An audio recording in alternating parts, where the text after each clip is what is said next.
All right, be honest. Are you really having a bad day, or did you have like 5 to 10 minutes of undisciplined thoughts running wild that then led you into a negative spiral that made you feel like pooping for the rest of your day, right? So, whether you like it or not, your brain's gonna be running 24/7.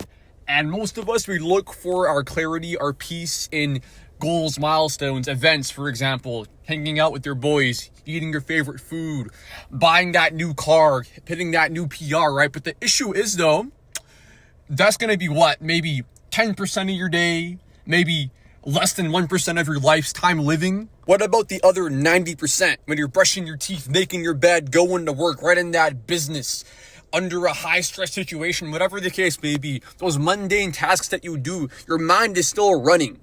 And if you go into negative spirals, if you have a negative disposition on life during those things that take up 90% of your life's time, you're going to feel like crap. And that's the issue.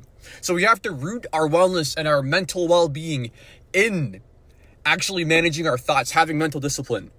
And that means changing those what if the worst thing happens thoughts to what if the best thing happens. Changing that, oh, what if that person doesn't like me, to what if that person didn't notice that bad thing about me, and what if they actually like me for XYZ reason. Recalling a bad memory, instead of framing it as, oh, it's a bad memory, frame it as, I'm recalling this, maybe I should reflect on it and see how it could benefit me and how I could learn a lesson from it, right?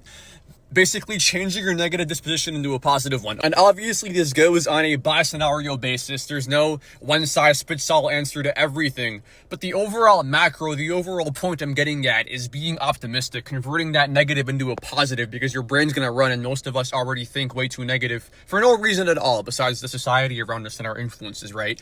Now, how do you start? How do you get that mental discipline? How are you able to catch yourself when you think these thoughts? Well, let me ask you a question, right? If I told you to put your phone down for 10-15 minutes and sit there bored with no external stimuli, would you be able to do it without stressing, without having a single thought, without having a temptation to pick up your phone or talk to somebody? Probably not, right? That's how you start. You start by being able to be at an equilibrium, be at a peace without anything external influencing you. Build that mental discipline and take control over your life, my friend. Inshallah, we can all do this.